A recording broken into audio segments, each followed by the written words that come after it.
እንግዲህ ላሊጋው ጥያቄ ውድቅ ሆኗል ተብሏል። እንግዲህ የስፔን ላሊጋ በተለይ ደግሞ ከከፍተኛ ስፖርት ምክር ቤቱ ላሊጋውም አጠቃላይ በባርሴሎና ላይ ያቀረቡት ቅሬታ ውድቅ ተደርጎባቸዋል ተብሏል። ሃቬር ቴባስ ባርሴሎናን በልዩነት የጠመደ ነው የሚመስለው ፕሬዚዳንት። እርግጥ ከሪያል ማድሪድ ባለቤቶችም ከፍሎሬንቲኖ ፔሬዝም ሆነ ከካርሎ አንቸሎቲ ጋር የገባበት ሰሞንኛ ሰጣ ገባና የቃላት ጦርነት እንዳለ ይታወቃል። እንግዲህ በስፔን ላሊጋ አስተዳደርነት ለተጨማሪ 5 ዓመታት ላሊጋውን እንዲመራ በቅርቡ እንደተመረጠ ይታወቃል። ሃቬር ቴባስ አወዛጋቢ ግለሰብ ናቸው። ታዲያ ላሊጋው ትላንትና በወጣው መግለጫ መሰረት ባርሴሎና ዳኒኤል ኦልሞን አስመዝግቦ ለመቆየት የፋይናንሻል ፌር ፕሌይ ቁመና እንደሌለው ማስታወቁ የሚታወቅ ጉዳይ ነው። ጉዳዩን እንግዲህ ሲመረምር የቆየው የስፔን ከፍተኛ የስፖርት ምክር ቤት በበኩሉ እንግዲህ የላሊጋውን ቅሬታ ውድቅ በማድረግ ተጫዋቹ እንግዲህ መጫወትን እንዲቀጥል ወስኗል ማለት ነው። የሀገሪቱ ከፍተኛ የስፖርት ምክር ቤት ተጫዋቹን የመሰረት ስልጣን እንደነበረውም ተነግሯል። በነገራችን ላይና የሁለቱ ተጫዋቾች ጉዳይ በጣም በስፋት ሲያነጋግር እንደነበር የሚታወቅ ጉዳይ ነው። ከስፖርታዊ ጨዋነትም ከፋይናንሻል ፌር ፕሌይ ቁመናዎች ጋር በተያያዘ ባርሴሎና እነዚህን ተጫዋቾች ማስፈር ማጫወት አይችልም በሚል ክስ ቀርቦበት በላሊጋውም በተለይ ሬጂስተር እንዳያደርግ እነዚህን ተጫዋቾች ማለት ነው። እንዲሁም ኦልሞ ዝውውሩን ካከናወነ በኋላ የፕሪሚየር ሊግ ጨዋታዎችን ከተጫወተ በኋላ ነው እንግዲህ ይህ ጉዳይ እንደገና የተፈጠረውና በተለይ ክለቡም ወጪና ገቢ ለማመጣጠን ማለት ነው በስቴዲየም በተለይ የቪአይፒ መቀመጫዎችን ለመሸጥ ጥረት እያደረገ ይገኛል የሚሉ በጣም ዘርፈ ብዙ ገቢ የሚገኝበት መንገድ ለማስፋት ክለቡ ሲጥርና ሲንቀሳቀስ መቆየቱ አይዘነጋም። እነዚህም ሁለት ተጫዋቾች ለማስፈረም ማለት ነውና አሁን ግን የስፖርት ምክር ቤት ተጫዋቾችን የመሰረት ስልጣን እንደነበረው ጎን ለጎን ሲገለጽ ቢቆይም ግን የስፔን ከፍተኛ የስፖርት ምክር ቤት የላሊጋውን ቅሬታ ውድቅ አድርጓል። ስለዚህ ዳኒ ኦልሞና ፓው ቪክተር በባርሴሎና መጫወታቸውን የሚቀጥሉ ይሆናል ማለት ነው። ዳኒ ኦልሞ እንደምናውቀው ባሳለፍነው ክረምት የዝውውር መስኮት ላይ እንደ ኒኮ ዊሊያምስ አይነት ተጫዋቾችን ማስፈረም እየቻሉ ግን ደግሞ የስፔን የአውሮፓ ዋንጫ እንቅስቃሴውን ከግምት ውስጥ በመክተት ከዛ በተጨማሪ ደግሞ የነሱም ተጫዋች ነው ወደ ዳይናሞ ዛግሬብ ከማቅናቱ በፊት የራሳቸው የባርሴሎና የላማሲያ አካዳሚ ፍሬ ውጤት መሆኑን ከግምት ውስጥ በመክተት ተጫዋቹን ማስፈረማቸው የሚታወቅ ጉዳይ ነው። ተጫዋቹ በዚህ ውድድር ዘመን ለሃንሲ ፍሊክ የማጥቃት እንቅስቃሴውን በማሳለጥ ሂደት ላይም ትልቅ አስተዋጽኦ እያበረከተ የሚገኝ ተጫዋች እንደሆነ ይታወቃል። ከዛ ውጪ አስቶን ቪላ በክለቡ ታይቶ የማይታወቅ ኮንትራት ለተጫዋቾቻቸው ሊያቀርቡ ስለመሆኑም ተገልጿል። ታሪካዊ ኮንትራት ርዝማኔ ጥያቄ ሊቀርብለት ከጫፍ የደረሰውን ተጫዋች ፈረንሳይ አማካኝ ቡበከር ካማራ ነው። እንግዲህ ቴሌግራፍ እንደዘገበው ከሆነ ለ25 ዓመቱ ፈረንሳይ ተከላካይ አማካኝ መስመር ተጫዋች እርግጡን ለገብ ተጫዋች ነው። የአሰልጣኝ ኢንስትራክሽን መመሪያ በሚገባ ሜዳ ላይ በመከተል ጥሩ እንቅስቃሴዎችን ከሚያደርጉ ተጫዋቾች መካከል ስሙ ይጠቀሳል። ቡበከር ካማራ በቪላ ፓርክ የሚያቆየውን ውል እንዲያራዝም ለማድረግ አስቶን ቪላ በክለባቸው ታይቶ የማይታወቅ ሁኔታዎችን ለማመቻቸትና ተጫዋቹ ላይ ፍላጎት ያላቸውን ደግሞ ሌሎች ክለቦች ተስፋ እንዲቆርጡበት ለማድረግ ጥረት እያደረጉ እንደሚገኙ ነው መረጃዎች በስፋት እየጠቆሙ የሚገኙት። የቀድሞ የኦሎምፒክ ደ ማርሴይ ተጫዋች በቪላ ፓርክ እስከ 2027 የሚያቆይ ውል አለው። አሁን ባለው ወቅት ሁኔታ ግን ፉት መርካቶ ቀደም ብዬ እንዳልኩት ተጫዋቹ ላይ እያንዣበቡ የሚገኙ ሌሎች ክለቦችን ፍላጎት ለመግታት ክለቡ አስቶን ቪላ የበርሚንግሃም ተወካይ ቡድን ማለት ነው ታሪካዊ የውል እድሳት ጥያቄ ለማቅረብ መዘጋጀታቸው የተገለጸ ይገኛል። ተጫዋቹም በተለይ ሊቃወመው የማይችል ወይም ደግሞ ፊርማውን ከአንዳር ሊያስቀምጥበት የሚችል አይነት ኮንትራት ሊያቀርቡለት ስለመሆኑ የተገለጸ የሚገኘው እርግጥ አይታክ ሚናን በክለቡ እንደሚወጣ ልንናገርለት እንችላለን በአስቶን ቪላ ካለው እንቅስቃሴ ጋር በተያያዘ ማለት ነው። ገና የአቅሙን ግማሽ እንኳን ለክለቡ ግልጋሎት እንዳልሰጠ ነው በክለቡ የሚታመነው። በጣም ከፍተኛ ጉልበት ጉዳት ማግስት አሁን ወጥነት ባለው መልኩ ጥሩ ግልጋሎትን እየሰጠ ይገኛል። ምናልባት ምን ያክል አሁንስ በወጥነት ባለው መልኩ ለክለቡ ግልጋሎት ይሰጣል የሚለው ጉዳይ ነው በቀጣይ የሚታየው። እንግዲህ በቀጣይ ሳምንት ደግሞ አስቶን ቪላ በክለቦች ትልቁ የውድድር መድረክ በሆነው በአውሮፓ ሻምፒየንስ ሊግ በውድድር ምዕራፉን አሳክቶ ከማያውቀው ከፓሪስ ሴን ጀርሜን ጋር ጨዋታቸውን የሚያደርጉ ይሆናል በሩብ ፍጻሜ ማለት ነው። በጣም ተጠባቂ መርሃ ግብር ነው። ኡናይ ኤምሪ የቀድሞ ክለባቸውን በሌላ ቡድን ይዘው በአውሮፓ ሻምፒየንስ ሊግ ምዕራፍ ላይ ዳግም የሚያገኝ ይሆናልና በእንደዚህ አይነት መርሃ ግብሮች ላይ የካማራ ሚና ከፍተኛ ይሆናል ተብሎ ይገመታል። በአስቶን ቪላ ታይቶ የማይታወቀው ታሪካዊ ኮንትራቱንስ ተጫዋቹ ይቀበላል ወይ የሚለው ጉዳይ እንግዲህ በቀጣይ የሚጠበቅ ይሆናል። ከዛ ውጪ ኤሲ ሚላን አዲሱ የክለቡ ቴክኒካል ዳይሬክተር ሾሟል። እንግዲህ ስካይ ስፖርት እንደዘገበው ከሆነ ኤሲ ሚላን ፋቢዮ ፓራቲሲን የክለቡን አዲሱ ቴክኒካል ዳይሬክተር አድርገው ሾመውታል ተብሏል። እንግዲህ ሮሳኔሪዎቹ የአንድ ክለብ የጀርባ አጥንት እየተባለ የሚጠራው ይህንን ክፍል ለመጠገን እንግዲህ ከተለያዩ ግለሰቦች ጋር ስማቸው ሲያዝ መቆየቱ አይዘነጋም። በዚህ ቦታ ላይ የሚሰየመው የትኛውም ግለሰብ ከአሰልጣኙ ጋር በጋራ ተግባቦት የክለቡን በጣም የቀጣይ ምዕራፎች ወጣቶች ላይ መሰረት ማድረግ ካለበት ወጣቶች ላይ መሰረት ማድረግ የአሰልጣኙን ፍልስፍና በመረዳት ተጫዋቾችን ድርድሮችን በማሳለጥ ተጫዋቾችን ማስፈረም የቤት ስራው እንደሆነ ይታወቃል። በስብስብ ውስጥ የሚገኙትም ቁልፍ የሚባሉ ተጫዋቾችንም ውላቸውን እንዲያራዝሙ ማድረግና የሚሸጡበት አጋጣሚ ደግሞ የግድ ከሆነ ክለቡ ጠቀም ያለ ገቢ የሚያገኝበትን መንገድ መዘርጋት ይህ ሁሉ የስፖርቲንግ ዳይሬክተር ትልቅ ኃላፊነትና የቤት ስራ እንደሆነ ይታወቃል። ከሰሞኑ የሰሜን ለንደኑ ክለብ አርሰናልን በይፋ መቀላቀሉ የተነገረው አንድሪያ ቤርታን ለማግኘት ጥረት አድርገው እንደነበር አይዘነጋም። እቅዳቸው ሳይሳካ ቀርቷል። የሚኬል አርቴታን ፕሮጀክት እንዲሁም የአርሰናል እግር ኳስ ክለብን በአጠቃላይ የሚመለከታቸውን አካላት እንደነ ጆሽ ክሮንኬን ባደረጋቸው ንግግሮች በማመኑ ወይም ደግሞ እነሱ ስላሳመኑት የኤሲ ሚላንን ጥያቄ ሳይቀበል ወደ አርሰናል ማቅናቱ የሚታወቅ ጉዳይ ነው። አንድሪያ ቤርታ ፓራቲሲን በይፋ ሾመዋል። እንግዲህ ፓራቲሲ ያው ብዙዎች በጁቬንቱስ በነበራቸው ቆይታ ነው የሚያስታውሷቸው። 52 ዓመት ላይ ነው የሚገኘው የጣሊያናዊ ከቀጣይ ዓመት ጀምሮ በይፋ የሚላን ስፖርቲንግ ዳይሬክተር በመሆን ግልጋሎት መስጠትን ይጀምራል። እንግዲህ ፓራቲሲ አሁንም በፊፋ የተጣለበትን የ30 ወር እገዳን ተከትሎ ከእግር ኳስ ገለል ብሎ ነው የሚገኘው። እንደሚታወቀው ጁቬንቱስ በአንድሪያ አግኔሊ በነበረበት ጊዜ ማለት ነው በስፖርቲንግ ዳይሬክተርነት ሚና ላይ የክለቡ የቦርድ ኃላፊዎች የሚመለከታቸው አካላት ያኔ በተለይ ክርስቲያኖ ሮናልዶ ክለቡን ከለቀቀ በኋላ የነበረባቸው የፋይናንሻል ፌር ፕሌይ ቅሌት ክለቡን ነጥብ ከሚያስቀጣ የአውሮፓ መድረክ ባልሳተፍ ይሻላል በሚል የዩሮፓ ሊግ ተሳትፎ ማግኘት የሚችሉበትን አጋጣሚ ሳይጠቀሙበት በመቅረት ከሁሉም የአውሮፓ መድረኮች ውጭ ሆነው ሙሉ ለሙሉ የስኩዴቶ ላይ ትኩረት አድርገው እንደነበር የምናስታውሰው ጉዳይ ነው። አምና በነበረው እንቅስቃሴ ማለት ነውና በዛ ሂደት ውስጥ ቅጣት ከተላለፈባቸው ግለሰቦች መካከል በተለይ ከውርርድ ጋር በተያያዘም እንዲሁ እጃቸው አለበት ተብሎ ከጠረጠሩ ግለሰቦች መካከል አንዱ ፓራቲሲ ነውና የ30 ወር እገዳ ተጥሎበት ነበር በዓለም አቀፉ የእግር ኳስ አወዳዳሪ አካል ፊፋ ማለት ነው። ያንን ተከትሎ ከእግር ኳስ ገለል ብሎ ይገኛል። ቅጣቱ የፊታችን ሰኔ ወር ይጠናቀቃልና በይፋ ያኔ ሮሳኔሪዎቹን ተረክቦ ስራውንም መስራት ይጀምራል ተብሎ ይገመታል ማለት ነው። እንግዲህ ከ4 ዓመት በኋላ ነው ወደ ጣሊያን የሚመለሰው። እንግዲህ ካሮጊቷ ጁቬንቱስ ቤት ለ11 ዓመት ከቆየ በኋላ በ2021 ክለቡ መልቀቁ የሚታወቅ ነው። በእነዚህ ጊዜያት ላይ እንግዲህ ስኩዴቶን ለ9 ጊዜ ተከታታይ በሆነ መልኩ ማለት ነው የጣሊያን ሴሪያን እንዲያሳኩ ሚናው ከፍተኛ ከነበሩ ግለሰቦች መካከል ይጠቀሳሉ። የአንድ ክለብ ስኬት ቀደም ብዬ እንዳልኩት ነው የአሰልጣኝና የቴክኒካል ዳይሬክተር ተግባቦትና በጋራ መስራት እንደሆነ የሚታወቅ ጉዳይ ነውና በ11 ዓመቱ 9 ጊዜ ስኩዴቶን ክብር እንዲያሳኩ አስችሏል ማለት ትልቅ ስራ እንደሰራ አመላካች ቁጥራዊ መረጃ ስለመሆኑ ማንሳት ይችላል። የፊታችን ሰኔ ሮሳኔሪዎቹን ከተረከበ በኋላ የመጀመሪያ ስራው የሚሆነው በቀጣዩ የ2025-2026 የውድድር ዘመን አዲስ አሰልጣኝ መሾም ይሆናል ተብሎ ነው የሚገመተው። በዚህ ሂደት ላይ ደግሞ ሮቤርቶ ዲዘርቢ የወቅቱ የኦሎምፒክ ዴ ማርሴን አሰልጣኝ በቀድሞ የሳሱሎ አሰልጣኝ ናቸው። ጣሊያን ሴሪያ ለነሱ አዲስ አይደለም። ሊዲንግ ካንዲዴት ናቸው ወይም ተመራጭ በመሆን ስማቸው ከፊት የተያዙ አሰልጣኝ ስለመሆናቸው ጋዜጣ ዴሎ ስፖርት ማስነብቧል። በነገራችን ላይ አሁን ባለው ወቅት አይታ የሰርጆ ኮንሴንሳው ምንም አይነት ውጤት ቢያስመዘግብ የአውሮፓ ቻምፒየንስ ሊግን አሳማኝ የሆነና ነገሮችን በድጋሚ እንዲያጤኑበት የሚያስገድድ አይነት በጣም መልካም ውጤት ካላስመዘገበ በስተቀር ከስራው የመሰናበቱ ዕድል በጣም ከፍተኛ ስለመሆኑ የተገለጸ የሚገኘው የሚላን ወጣ ገባ እንቅስቃሴ በዚህ ውድድር ዘመንም እንደቀጠለ ይገኛል። ስለዚህ ፋቢዮ ፓራቲሲ ኮንሴንሳውን ይታገሷቸዋል ተብሎ አይገመትምና በመጪው ክረምት እሳቸውን አሰናብተው እንግዲህ ኦሎምፒክ ማነው የሮቤርቶ ዲዘርቢን በይፋ ለመሾም ከፍተኛ ጥረትና እንቅስቃሴ ያደርጋሉ የሚሉ መረጃዎች ናቸው በስፋት እየወጡ የሚገኙት። ፓራቲሲ ግን የሮሳኔሪዎቹ ስፖርቲንግ ዳይሬክተር ሆኖ መሾሙ ለማወቅ ተችሏል። ከዛ ውጪ የሰሜን ለንደኑ ክለብ አርሰናል አሁንም ሊሮይ ሳኔ ላይ ያላቸው ፍላጎት አልቀዘቀዘም ተብሏል። ተጫዋቹን የማስፈረም ፍላጎታቸው እንዳለና ተጫዋቹን ማግኘት የሚቻልበት አማራጮች ካሉ በክረምት የዝውውር መስኮት ላይም ጥያቄ እንደሚያቀርቡ ነው መረጃዎች በስፋት እየጠቆሙ የሚገኙት። ጀርመናዊ የሙኒክ የክንፍ አጥቂ መስመር ተጫዋች በ2000 በጣም አስቸጋሪ የሚባል ጊዜን በአሊያንዝ አሬና ሲያሳልፍ መቆየቱ አይዘነጋም። ስሙ ከመድፈኞቹ ጋር ገና ከ2022 አንስቶ ነበር ሲያዝ የነበረው። ከዛም እንግዲህ በሂደት በእንቅስቃሴ በአሰልጣኞች መለወጥ እያገገመ ይገኛል ብለን ልናነሳው እንችላለን። አሁን ባለው ወቅት ሁኔታ ግን እንደዛም ቢሆን ስሙ ከተለያዩ ክለቦች ጋር መያያዙን ግን አላቆመም። ሊሮይ ሳኔ ተጫዋቹ አምና በ42 ጨዋታዎች 23 የጎል ተሳትፎች ነበሩት። ወደ 50% የሚሆነው የተጫዋቹ የሜዳ ላይ እንቅስቃሴ በውጤቶች ወይም ደግሞ በጎል ተሳትፎች ላይ የተመረኮዘ ስለመሆኑ ማንሳት ይቻላል። ቢሆንም ግን የጀርመኑ ኃያል ክለብ ባየር ሙኒክ በአዲሱ አሰልጣኝ ኮምፓኒ ስር በዚህ ቦታ ላይ የሚሰለፍ ተጫዋች ማስፈረማቸው እንቅፋት ሆኖበታል። በዚህ ውድድር ዘመን ላይ ወጥነት ባለው መልኩ ግልጋሎት እንዳይሰጥ ማለት ነው። ማይክል ኦሊሴን የፈረመው እንደምናስታውሰውና ባሳለፍነው ክረምት የዝውውር መስኮት ላይ ፊርማው ካስቀመጠ በኋላ በጣም ወጥነት ባለው መልኩ ጥሩ እንቅስቃሴዎችን ሊግ ቢቀይርም የተጫዋቹ ሜዳ ላይ እንቅስቃሴ ያው ኳስና ሳር እስካለ ድረስ ሜዳ እስካለ ድረስ ተጫዋቹ ፐርፎርም ማድረግ የሚያቅተው አይነት ተጫዋች እንዳልሆነ በግልጽ የተመለከትንበት መርሃ ግብር ወይም ደግሞ ሁኔታዎች ናቸው ያሉት ማይክል ኦሊሴ ጋር በተያዘ በዚህ ዓመት ቋሚ ተሰላፊ ቦታውን አስከብሮ አስጠብቆ የሚጫወተው ተጫዋች ኦሊሴ ነው። ሳኔ ከስታርቲንግ ላይንአፕ ወደ ሮቴሽናል ፕሌየር ዝቅ ብሏል። በስብስብ ውስጥ ከቋሚነት ይልቅ በተለዋጭ ሁኔታ ውስጥ እየተሰለፈ የሚገኝ ተጫዋች ሆኖ ነው እየታየ የሚገኘው።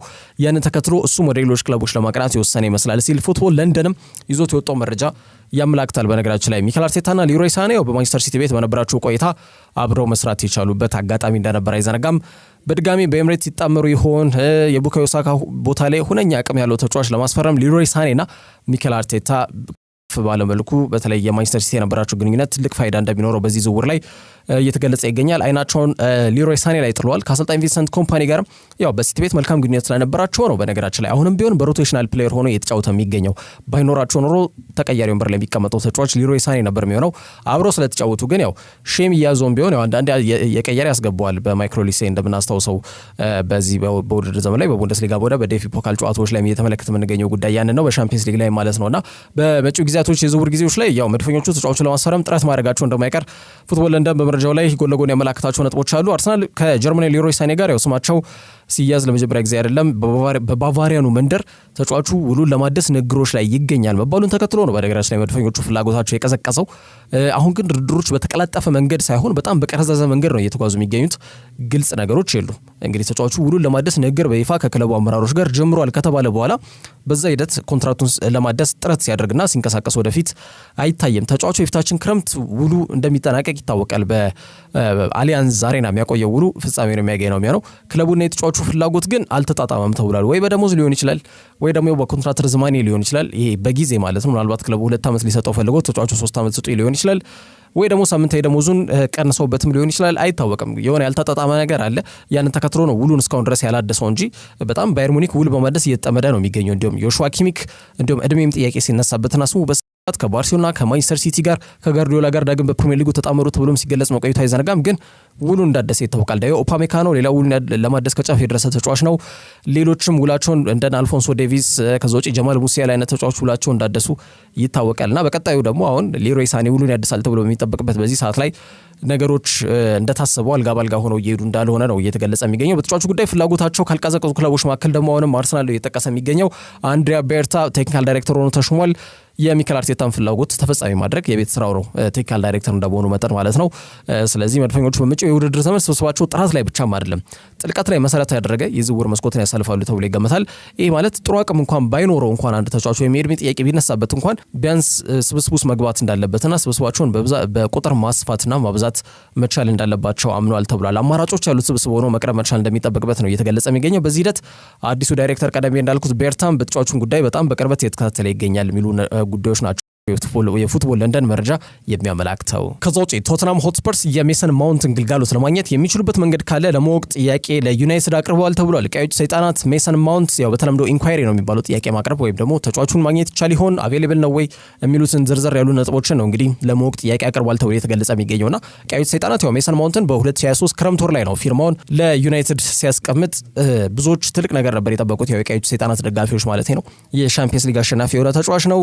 ጥሩ አቅም ላይ ተጫዋች ከመሆኑ ጋር በተያያዘ በጣም ብዙ ነገር በዩናይትድ ጥሩ ነገሮች ያጋጥሙታል ብለው ተስፋ አድርገው እንደነበር አይገምትም። ግን አንደኛ ትክክለኛ የሚጫወትበት ቦታ አለማግኘቱ፣ ሁለተኛ ከብሩኖ ፈርናንዴዝ ጋር ሚናው መጋጨቱ፣ ሶስተኛው ተደራራቢ ጉዳቶች ማውንት በኦልድ ትራፎርድ የጠበቀበትን ያህል እንዳይንቀሳቀስ እንቅፋት ከሆኑበት ጉዳዮች መካከል ከብዙ በጥቂቱ ሆነው የሚነሱ ጉዳዮች ናቸው።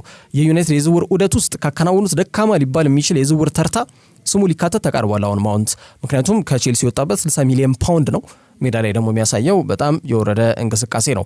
ይበልጥ ለክለቡ ውስጥ ወጥነት ባለው መልኩ ተሰልፎ ግልጋሎት ሰጥቷል የሚለውም ራሱን የቻለ ትልቅ ጥያቄ ከመሆኑ ጋር በተያያዘ ማለት ነውና በመጀመሪያ ዓመቱ ጉዳት የተቀላቀለበት የውድድር ጊዜ እና ያሳለፈው አምና ማለት ነው የተጠበቀበትን እንቅስቃሴ በቀዩ ማሊያ ያሳይቷል ተብሎ ሊወሰድ አይችልም። እንደ ኤችአይቲሲ ዘገባ ከሆነ የሰሜን ለንደኑ ክለብ ደግሞ ሜሰን ማውንት ሊገኝ ይችል ይሆን የሚል ጥያቄ አቅርበዋል ተብሏል።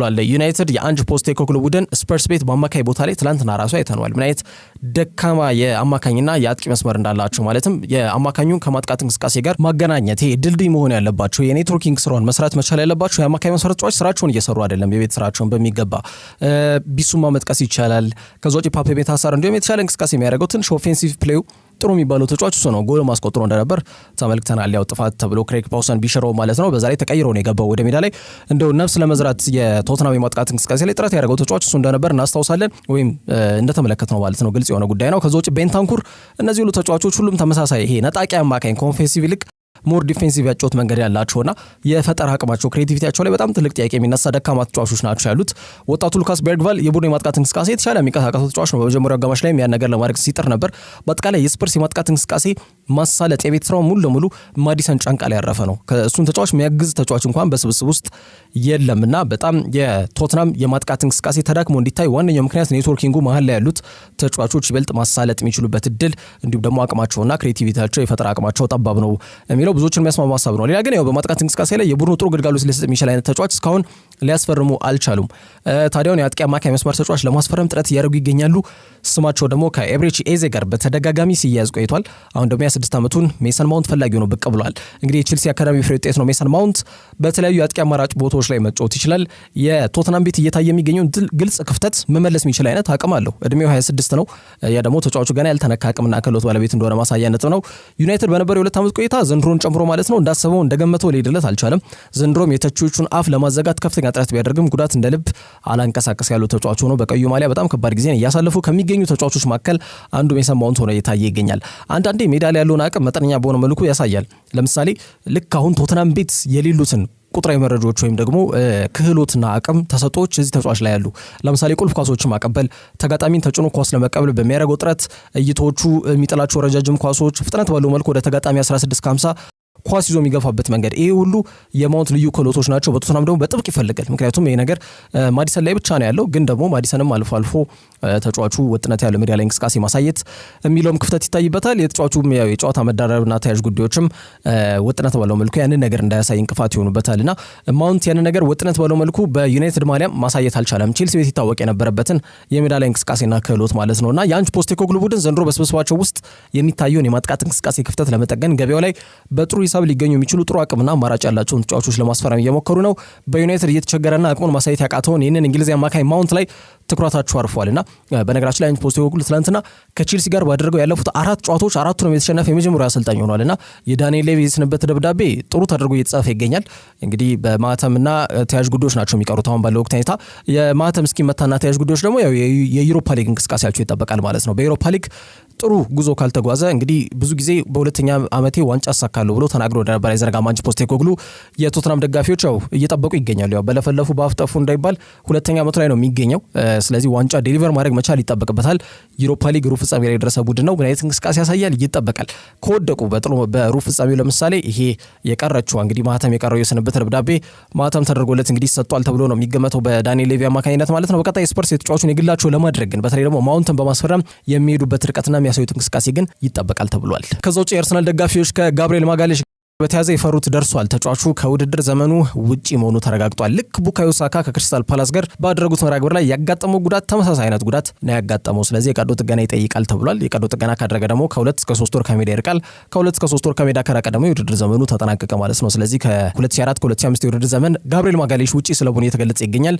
የአውሮፓ ሻምፒዮንስ ሊግ ሩብ ፍጻሜ ሁለቱም የማድሪድ ጨዋታዎች ያልፉታል ማለት ነውና አርሰናል በዚህ የውድድር ዘመን ምንም በቃ እድለኛ ያልሆነ ቡድን ነው ቢባል ብዙ ማጋነንም ጉዳት በጣም የተፈተነበት አመት ነው ብለን ልንወስደው እንችላለን ከሰሜን ለንደኑ ክለብ ጋር በተያዘ ማለት ነው። በዚህ ዓመት ጋብሪኤል ማጋሌሽን ዳግም እንደማንመለከተው ለክለቡ ቅርብ የሆኑ ምንጮች ጠቁሟል። በነገራችን ላይ ክለቡ ይፋይ ጉዳይ ወይም ደግሞ ይፋይ በሆነ መልኩ ይህንን መረጃ በማህበራዊ ትስስር ገጾቻቸው ላይ ይፋ ያደርጉታል ተብሎ ይገመታል በዛሬው ዕለት ማለት ነው። እንደምናስታውሰው ባሳለፍነው ማክሰኞ ነበረ በፉላም ጋር በተደረገው መርሃ ግብር ላይ ትራክ ባክ እያደረገ ወይም የአዳማ ትራኦሬን ሩጫ ለመከተል እየተመለሰ በነበረበት ሰዓት ላይ ነው የጡንቻ መሳሳ የሚመስል ጉዳት አጋጥሞት ከሜዳ ተቀይሮ የወጣው ገና 12ኛው ደቂቃ ላይ ማለት ነው። ታዲያ በቀጣይ ሳምንት ማክሰኞ በአውሮፓ ሻምፒየንስ ሊግ በክለቦች ትልቅ የውድድር መድረክ በዚህ መድረክ ላይ የነገሰውን በዚህ መድረክ ላይ ጥርሱን የነቀለውን በዚህ መድረክ ላይ 15 ጊዜ ክብሩን የአውሮፓ ሻምፒየንስ ሊግን ከፍ አድርጎ ማሳካት የቻለውን ኃያሉን ቡድን ሪያል ማድሪድን ነው በሜዳቸው ኤምሬትስ የሚጋብዙት በቀጣይ ሳምንት ማክሰኞ ላይ። በዚህ መርሃ ግብር ላይ እንግዲህ በጋብሪኤል ቦታ ማንን ያሰልፋሉ? የሚኬል አርቴታው ቀጣዩ ትልቁ ራስ ምታት አዘል የቤት ስራ ይሆናል ተብሎ ይገመታል። የ27 ዓመቱ ብራዚል የተከላካይ መስመር ተጫዋች ጋብሪኤል ማጋሌሽ ለአርሰናል በጣም ወሳኝ ተጫዋች መሆኑን በተለይ ደግሞ ለአርሰናል ደጋፊዎች መናገር የለቀባሪው ማርዳት ነው የሚሆነው። ከጊዜያቶች በኋላ እንዲሁም ብዙዎች ከ2003 ከ2004 ያኔ ኢንቪንሲብልስ ሲዝንን ሲያሳልፉ አንድም ጨዋታ ሳይሸነፉ ፕሪሚየር ሊጉን ባሳኩበትና ይህም ጉዟቸው በ49ኛ ጨዋታቸው ላይ በማንቸስተር ዩናይትድ ኦልድ ትራፎርድ ላይ ውድ የከሸፈበት ወይም ደግሞ ሽንፈትን ያስተናገዱበት አጋጣሚ ሆኖ ከፍተኛ ያለመሸነፍ ጉዞና ሪከርድን በመያዝ ፕሪሚየር ሊጉን ያሳካ ብቸኛው ቡድን እንዲሁም የወርቅ ዋንጫም የተሰጠው አርሰናል እንደሆነ ይታወቃል። ኢንቪንሲብልስ ሲዝን እንደ ሁሌም እንደ ትልቅ ስኬት እንዲሁም ደግሞ ሌሎች ክለቦች ላይ የሌለ ስኬት ከመሆን ጋር በተያያዘ በትልቁ ይነሳልና በዛ ጊዜ ፓስካል ሳይጋንን ጨምሮ እንደነ ማርቲን ኪዩን፣ ሶል ካምቤል ይጠቀሳሉ። በተከላካይ መስመር ላይ በጣም አርሰናል ቤት በጣም ጥሩ እንቅስቃሴ ሲያደርጉ የነበሩ የተከላካይ መስመሮች ናቸውና ያኔም ስኬታቸው የባክ ላይኑ የተከላካይ መስመራቸው ጥምረት ትልቅ አስተዋጽኦ እንደነበረ ይነገራል። ብዙዎች ታዲያ ከዛ በኋላ አርሰናል ቤት የተገኘ ጥሩና አስደናቂ የተከላካይ መስመር ተጫዋች ስለመሆኑ ይናገሩለታል። ስለ ጋብሪኤል ማጋሌሽ በዛ ደረጃ ሞካሹታል።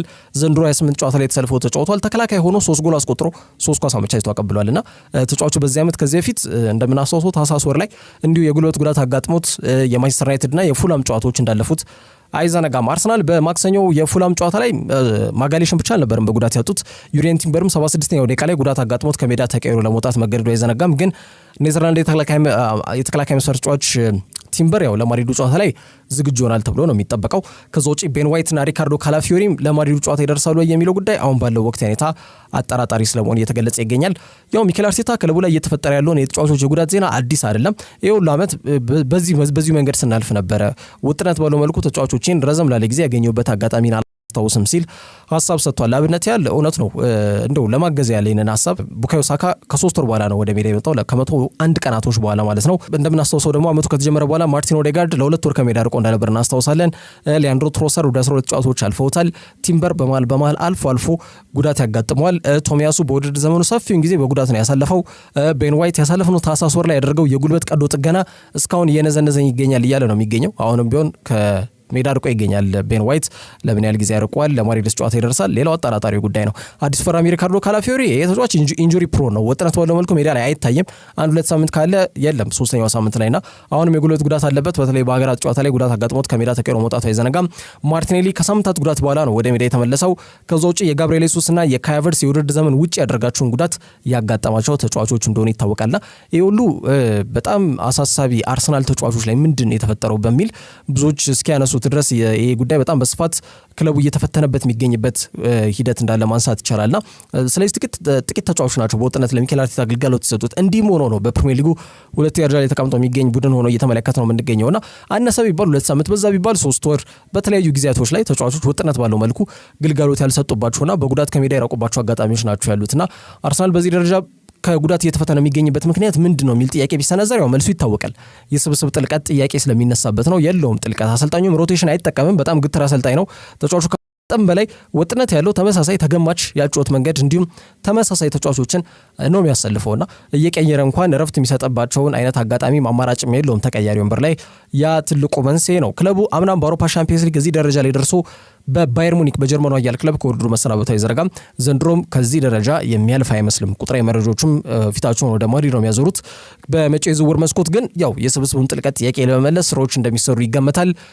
እንግዲህ አዲሱ ቴክኒካል ዳይሬክተር አንድሪያ ቤርታም የትልቁ ኃላፊነት ይሆናል ተብሎ ይገመታል። በመጪው በጣም ተጠባቂ የአውሮፓ ሻምፒየንስ ሊግ መርሃ ግብር ላይ በተከላካይ መስመር ላይ ጋብሪኤልን የሚተወውን ቦታ እንዲሸፍንና ሳሊባን የማጣመር ኃላፊነቱን ለኪቪዮር ይሰጣል ወይስ ደግሞ ለዩሪየን ቲምበር ይሰጣል የሚለው ጉዳይ የአሰልጣኝ ሚኬል አርቴታ ትልቅ ውሳኔን የሚጠይቅና የቤት ስራ ይሆናል ተብሎ ይገመታል። በመጨረሻም እንግሊዝ የ2035 የሴቶች የዓለም ዋንጫን እንድታሰናዳ እድሉ ተሰጥቷታል። ውድድሩን ለማሰናዳት ብቸኛ ጥያቄ ያቀረበችው እንግሊዝ ይህንን የሴቶች የዓለም ዋንጫ እንድታሰናዳ የዩኤፋው ፕሬዚዳንት ጂያኒ ኢንፋንቲኖ አሳውቋል። እንግዲህ በአውሮፓ እግር ኳስ አወዳዳሪው አካል ዩኤፋ ዓመታዊ ስብሰባውን በሰርቢያ ቤልግሬድ ላይ ባከናወነበት ሰዓት ላይ ነው የውሳኔ ያሳወቀው። እንግዲህ ከዚህ ጎን ለጎን በ2031 የሚከናወነው የሴቶች የዓለም ዋንጫ ለማሰናዳት ደግሞ አሜሪካ ናት በብቸኝነት ጥያቄውን ያቀረበችው ተብሏል። 10ኛውን የሴቶች ዓለም ዋንጫ አሜሪካ፣ 11ኛውን ደግሞ የሴቶች ዓለም ዋንጫ እንግሊዝ እንደምታሰናዳ ነው የሚገመተው። እንደሚታወቀው ከ2031 አንስቶ ፊፋ በሴቶች ዓለም ዋንጫ ተሳታፊ ሀገራትን ልክ እንደ ወንዶቹ ወደ 48 ከፍ ያደርጋል ተብሎ ይገመታል። በዚህ መሰረት እንግዲህ ከ1966 የዓለም ዋንጫ በኋላ ለመጀመሪያ ጊዜ በእንግሊዝ ምድር የዓለም ዋንጫ የሚከናወን ይሆናል ማለት ነው። አንድ ለእናቱ እየተባለ ይጠራል። 1966 የዓለም ዋንጫ በወንዶች እንግዲህ አስተናግደው ራሳቸው እንዳሳኩት ይታወቃል። ከዛ በኋላ የእንግሊዝ እግር ኳስ ወደ ኋሊት የተጓዘና ከዋንጫ በጣም አይናፋር ሆኖ የራቀ ቡድን ሆኖ እየታየ ይገኛል። የትኛውንም አይነት ዋንጫ ማሳካት አልቻሉም በወንዶቹ ማለት ነው። በእንግሊዝ ሴቶች ብሔራዊ ቡድን አሰልጣኝ የሆነችው ሳሪና ቬግማን በ2022 የአውሮፓ ዋንጫን አሰናድተን ውድድሩን ባሳካንበት ጊዜ የውድድሩ ምዕራፍ ምን ያክል ትልቅ እንደሆነ አይተንበታል። አሁን ደግሞ እንደ ብሔራዊ ቡድን ትልቅ ኃላፊነት እንዳለብን እንግዲህ የተረዳንበት ነው ስትል ከዚህ ከዓለም ዋንጫ ማሰናዳቱን ኃላፊነት ከተሰጣቸው በኋላ ሀሳቧን ሰጥታለች። እንግሊዝ በ2006 እና በ2018 የወንዶች የዓለም ዋንጫ ለማሰናዳት ያቀረበችው ጥያቄ ለጀርመንና ለሩሲያ በመሰጠቱ ምክንያት ውድቅ መደረጉ አይዘነጋም። በሴቶች ግን የ2035 የዓለም ዋንጫን በሴቶች እንድታሰናዳ እድሉ እንደተሰጣት ለማወቅ ተችሏል ማለት ነው። ለዛሬ ያዘላችሁ ስፖርታዊ መረጃዎች እነዚህን ይመስላሉ። በያላችሁበት ጥሩ ጊዜ